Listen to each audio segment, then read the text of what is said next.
Thesis. Please welcome back our friend Jesus Rodriguez. Jesus, good to see you again and welcome back. Thank you very much. Happy to be here. So that was a great intro. All right, guys. So thank you very much for joining. Super psyched to be back.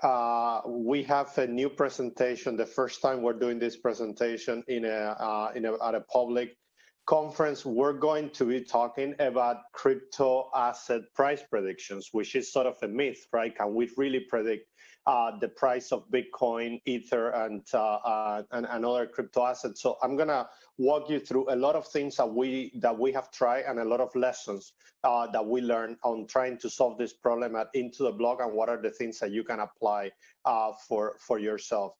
So the intro was the initial intro was way better that I could have done. So quick background: I'm a computer scientist by trade, ex Microsoft, ex Wall Street.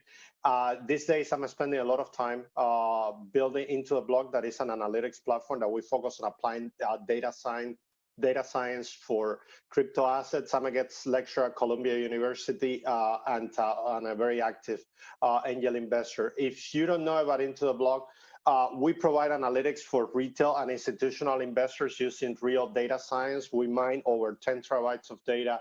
And here's a little bit of a snapshot of our customer base. You can see that it includes some of the top brands in the space. The company is relatively new, but it has been growing extremely fast. But we're not here to talk about Into the Block. So what the focus of the presentation is to discuss prediction models for crypto assets. Are they possible? How can you do it? What are results that you should expect, and what are the things? What are practical lessons that you should be aware of?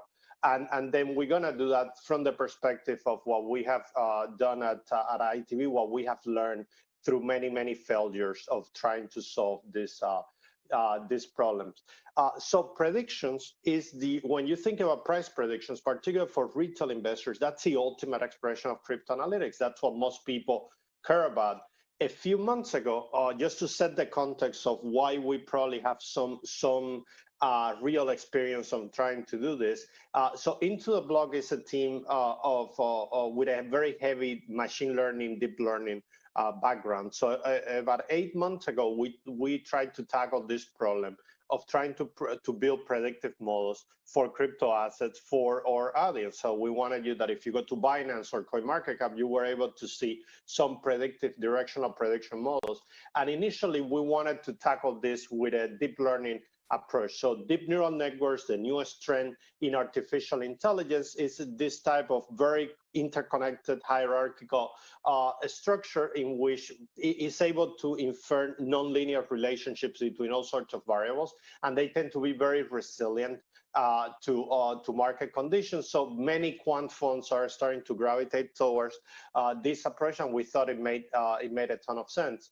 So and also initially we decided to focus on order books models because that's where you could find the bulk of the research in the space.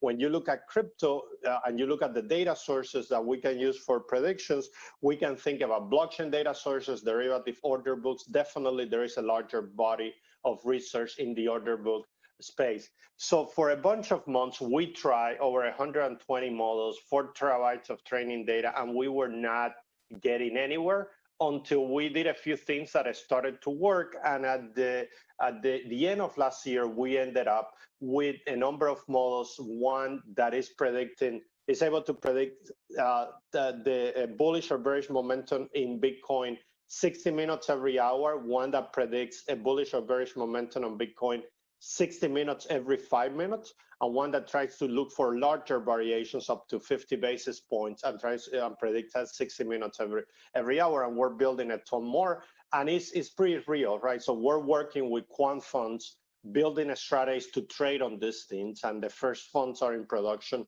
already. So it's not like this is a theoretical exercise. We're actually doing this for real with real money. And then we're launching predictions in the Into the Block platform in a few days. So before the end of the quarter, if you got into the block, you're going to be able to have the same predictive access to the same predictive models that we have access to. So the only reason I'm telling you this is to set the context. And we put a lot of miles trying to solve this problem and fail a lot, and that gave us some clarity into what works and what doesn't work. So if you're thinking about predictive models for crypto assets, there are three fundamental steps that you should consider. The first one is you need to develop a thesis. What are you trying to predict? The second one is a methodology. How are you trying to predict that? And finally, once you do that, you need to operationalize the predictions, put it in production, run it at a scale, retrain the models, and all those things. So let's take those three steps one by one. So developing a prediction thesis. Can you predict? Well, you can predict price, right? Obviously, you can predict direction. Is it going to go up or down? You can predict risk or volatility. You can predict things like factors, like momentum, value across many assets. So decide what would you like to predict, and then pick a data source. As we said, you can focus on derivative. Combining these things is probably a bad idea. So you should pick one. You can focus on derivative, blockchains, order books. We think the largest body of research exists in order books data sets, but certainly there are alpha opportunities in all of them. How you should think about that? Well, if you're looking for high frequency predictions, the bigger predictions that output alpha opportunities very frequently, the largest opportunity exists in order book, followed by derivative and blockchains at the moment is that the predictions are not going to be very frequent. If you're looking for systematic alpha opportunities, so maybe not super high frequency, but with very high alpha, the current derivative market offers tons of opportunities. Order book, follow, blockchain is still very nascent. If you're looking for unique alpha opportunities, so singular events that have no equivalent in any other asset class, then blockchain is your main candidate, followed by derivative and order books. We find this diagram very helpful to the way we think about the space. So your second step is to think about a prediction methodology, and here you have three choices. The three traditional ways of doing this in machine learning is time series forecasting, classical machine learning like regression algorithms or decision trees, and this new school of deep learning. What we found is, so we tried a lot of things, that time series forecasting models such as ARIMA, DeepR, Prophet, they're super easy to implement. You can get it done like in no time. The problem is we found that in crypto that there are so many variations. We found that they're very poorly resilient to the market, and you can only use a small number of factors, 10 or 12, to try to predict price. Some of our models are using 120 factors, so that wouldn't be possible to do, and you need to know the predictors ahead of time, which is not always an option. Then the biggest implementations of all this exist in traditional machine learning models, such as linear regression of decision trees. There is a ton of research, and but in the case of crypto, when we tried that, we also found that it was very the resiliency to market conditions, big spikes, and all that was not really there. And it was really hard to generalize. So the models would tend to optimize for the training data set, and they didn't generalize knowledge. So the newest school of thought of deep learning, deep neural networks, that obviously is a subset of machine learning, but can be seen as a standalone discipline, they're very expensive to build. And most of the time, you don't know what they're doing, right? When they make a prediction, you have no idea how they arrive to that conclusion. But one of the things that they do very well, and one of the things the biggest quant funds in the world are excited about this, is that they find very complex nonlinear relationships between variables. And if you think about markets are very complex. It's not that you can predict price with one attribute. You probably need hundreds of attributes that combine to get an accurate prediction. So this type of a new school is getting a lot of traction.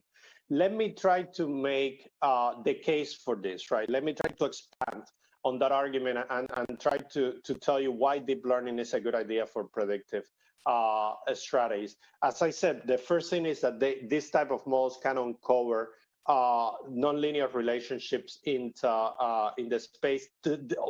Basically, all the research, the 90% of the research that is happening in artificial intelligence is in this field. So you're getting a fresh flow of ideas, and we have experienced that they tend to be very resilient to market conditions. They learn a lot. So the near future of predictive models in the quant world, and certainly in crypto, is going to be based in deep learning. I mean, there is no doubt. If you have 85, 90% of the research focused on the space, it just makes sense that that most of the implementations are also going to follow that trend. Let me try to put that in context and look at a few features of predictive models and a few things that deep learning can do.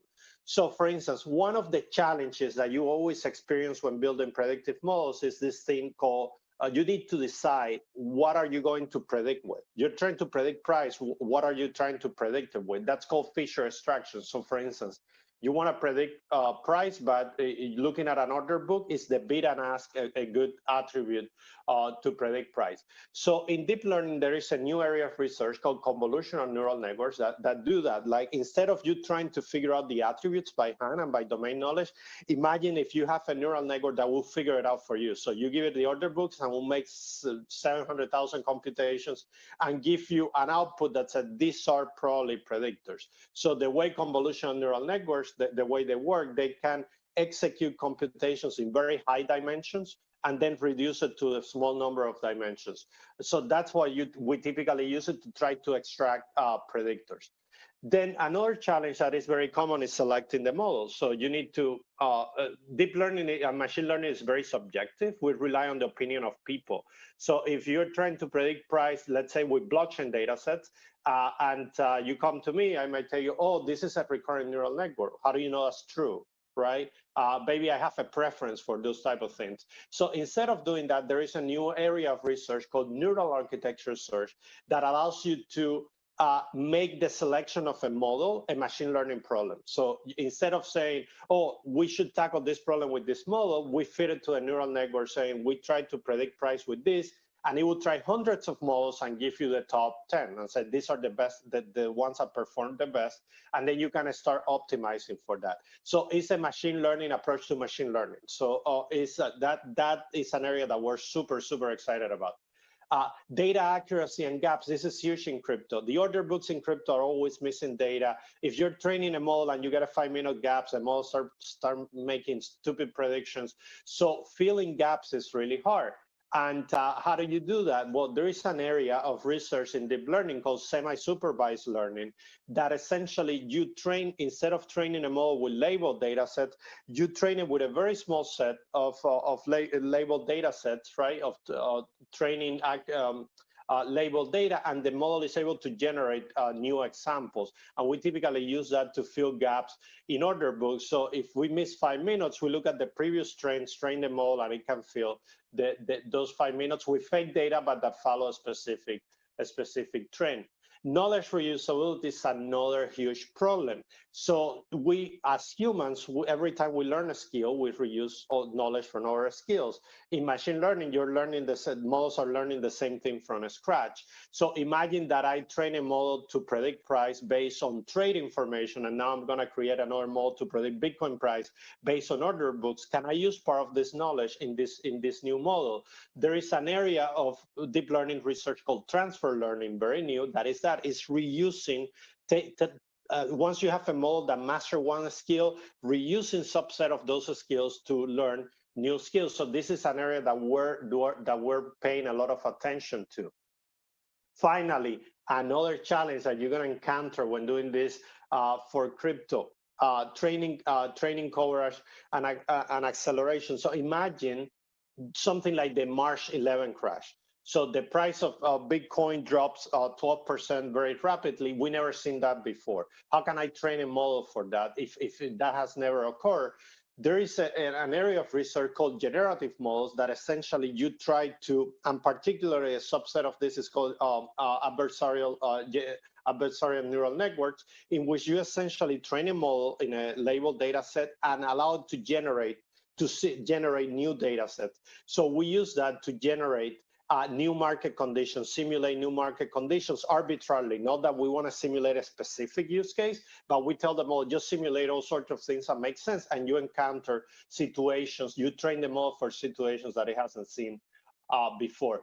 The reason I'm telling you this is so you get an idea how much research is advancing, how much you can really do with this type of models, which is not possible with a statistical or classical machine learning. So let me give you 10 lessons that we learned the hard way that will help you in your journey towards implementing predictive models for crypto assets. Lesson number 1, training size matters. So the bigger the training data set today, the better, because the market is very inefficient. We made so many mistakes with this, of training models with 2-3 years of data, and they were not getting any results. And when we expanded to 6-7 years, the results were definitely very visible. Be aware that data quality in crypto is a huge problem. Blockchains, sometimes you get large blocks that are hard to process. There are really not a whole lot of great data providers in the space. So all those APIs have gaps, they go down, they're missing data, they change, the feeds are full with wash trading and spoofing. So this is a huge issue that you need to deal with. Accurate predictions does not mean actionable predictions. So the fact that I tell you the price is going to go up, it doesn't mean that you know how to trade it, right? So trading that prediction is an art in and of itself. So you need to create a model just for that. Maybe not as sophisticated as the predictive models, but still. When models need to execute real time, if I need to give you a prediction and you call and say, give me a prediction right now, that's really hard to do. Most machine learning technology today is designed to execute in batches. You execute the model, takes a minute, output the result, that's great. Executing, we have had to do this, and it took a lot of technical hacks to get it to work efficiently. Blockchain-based predictive models, they're very fragile. So if you're trying to predict based on blockchain data, be aware that you're vulnerable to all sorts of things. You're vulnerable to large blocks, you're vulnerable to forks, you're vulnerable to all sorts of events, you're vulnerable to an exchange just changing the way they interact with the blockchain, and then all the addresses and things that you were factoring in are not relevant anymore. So we found those models are very, very fragile. Once you train a model, once it's in production, you need to retrain it, and knowing how to do that, when to do that, is hard, because if your retraining goes wrong, the model starts making silly predictions. So what we have learned, so we retrain based on 3 conditions: either the model performance decline, either a couple of weeks have passed by, or if there is a market event, a relevant market event that we wanted to capture. And then we always keep multiple versions of the model in production, so you can have you can roll back if anything goes wrong.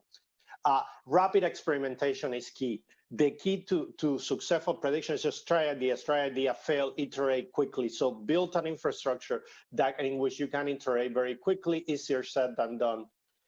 Better infrastructure beats better models all the time. So today I will take a mediocre predictive models with a world-class infrastructure that I can optimize, retrain, and all that, having the super predictive model with a poor infrastructure. So investing in infrastructure, the only reason we're able to do this is because we spent a year building a world-class infrastructure for this type of problems. Data sources in crypto are very unreliable. So you have issues with blockchain cloning, blockchain data, with order books data, with derivatives. So it's hard to find good providers, solid providers in the space. We have a couple of great partners like Crypto Compare in this area, but those are very, very hard to find. And most deep learning research fails when you apply it to the real world, particularly in crypto. So you have a large body of research from deep learning models, predictive models that look great on paper. When you apply them, they look horrible in practice. So let me show you some early results. Let me show you this in the real world today, how it's working. One of the models that we settle on that we found extremely resilient is this thing called bidirectional long-short-term memory networks. 2017 research, very recent. We landed on a model that is using 120 attributes to predict price, 50,000 parameters, and has one network going forward on time, one going backward on time. This is a little bit technical, but hopefully you get the idea. How do we do this? This model in particular is using trading data from different exchanges, Coinbase, Binance, and Bitstamp. Why those three? Because their order books are good. One thing that you don't want to do is deal with exchanges that the order books is full of wash trades and things like that, because the model gets confused. So we get the trades, we run it through a convolutional layer that came up with 300,000 parameters that could be predictors and narrow it down to those 120, and then we use a layer for predictions. Some results about this. One model that is predicting 10 basis points variations in the next 60 minutes. So every hour give you a prediction. And that model as of last week was doing 68%. You can see the number of times that it predicted bull and it was correct, and the number of times that it made a mistake. Then a second model that makes that same prediction, but every 5 minutes. So then it tells you that this time, the prediction for the next hour and 5 minutes after and 5 minutes after. So that model as of last week was also doing 68%, but you can see that it made a lot more predictions because it's doing it every 5 minutes. And then a third model that is looking for 50 basis points, so a very high variation of price, and that one obviously predicts a lot of neutral because you don't get that many 50 basis points variation, but it's doing almost 70% accuracy. And you can see the accuracy over time of these models that in the last few days, only ones have dipped below 50%. So it tends to be very accurate. It tends to be very, very, very resilient. We're working on all sorts of things. So predictions with blockchain data sets for exchange flows, derivative, we have a couple of models. So we want to have 10 to 12 of these babies done by the end of the year. I hope that has given you a practical perspective of how to do this approach. So a quick summary. Crypto assets are predictable, make no mistake. So you can predict movements in Bitcoin, Ethereum, but you cannot predict it all the time. So under certain market conditions, for certain crypto assets, they show predictability, predictable characteristics. The three key steps to this is you need to formulate a thesis. You need to, so what are you going to predict? You need to select a methodology. How are you going to predict it? And obviously have the infrastructure to run it. From the areas so in the methodologies, the mechanics that allow you to implement this, deep learning definitely offers a very unique body of research and the area that is growing the fast. If you want to try this for real, sign up for Into the Blog, and you're going to have predictions there in a few days. That's all I have. Please send me a note if you're interested on this to jr@intotheblog.io. You can contact me through my Medium address. I write almost every day, or just reach out to the Into the Blog team. And if you're interested in this subject, please reach out. We would love to hear from you. And I hope this has given you a very practical perspective of how to do predictions in the real world for crypto assets. Thank you very much. Jesus, absolutely incredible. Very, very interesting stuff. Right up my alley, as I have a machine learning and a data science kind of project myself. We have a few questions, but we have time for two. Let's go to the viewers of BlockDown 2.0. What about using outside data sets like from traditional financial markets as well to kind of correlate what's happening outside the scene and inside? Yeah, so obviously that's an interesting thesis. So many people believe there is, I believe there are certain levels of correlation. You have money into crypto assets come from somewhere, right? So the thing with that approach is what you will be looking at is probably the order books and the price and volume. So think about that. If you're going to predict crypto, being crypto specific gives you an edge, but certainly a thesis and certainly something. So if you, let's say, if you have a particular thesis that money could be flowing from Chinese equities into crypto, monitoring the order books and monitoring the great market, the big market indices in China, and partitioning that and fitting into predictive models is definitely a viable thesis.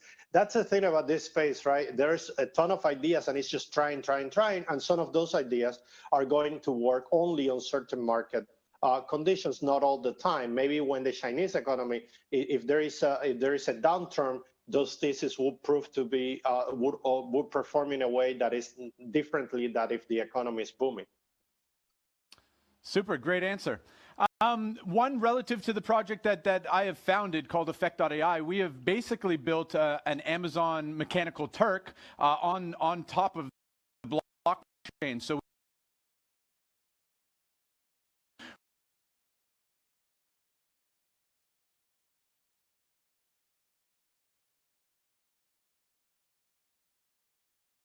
things that need human kind of structure, and if so, give me a call. Maybe you can tell us how that data is structured to turn it into like high quality training sets. Yeah, label data sets is the biggest issue that we have, particularly when it comes to blockchain. So the fact that blockchains are semi-anonymous, it doesn't help when it comes to intelligence. I mean, think about it. You look at two addresses. One address is my wallet. One address is a Binance Hot Wallet. For most people, that's the same, right? But the semantics are fundamentally different. So characterizing that, labeling those data sets, whether it's an exchange, an OTC, Binance, you just need to know something. It's an exchange, right? So adding labels to that is huge. Most of that you cannot do. I mean, there's some that you can do with automated models, but most of that today requires human intervention, just like in classical machine learning. So projects like Effect.ai allows you to do that. And in the same way that there are similar projects in many areas of machine learning for creating labeled data sets for different industries. And in order to the higher quality labeled data you have today, the more efficient your predictive models could be, because the dominant school of thought that in this market today is supervised learning, meaning you train a model to do something else, right? And to train a model, you need labeled data sets. So we spend so much time trying to do this type of things to automate it with machine learning models and things like that. And it's very, very difficult. And but you run out of ideas very quickly. Fantastic. Great answer. And yeah, listen, what's awesome about this ecosystem in space, it all transcends in the technical space, and there's lots of correlations between projects and stuff. And that's why I love these conferences. I love this ecosystem.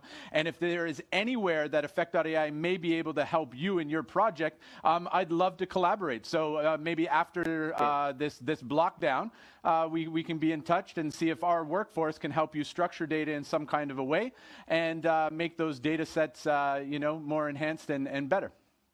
Perfect. Looking forward to it. Awesome. Jesus, thank you very much for your presentation. I look forward to seeing you again at the next BlockDown. Thanks for joining us again, and have a fantastic day. Guys, we'll take a short break here, and we will be back and kick things off once again. See you in a minute.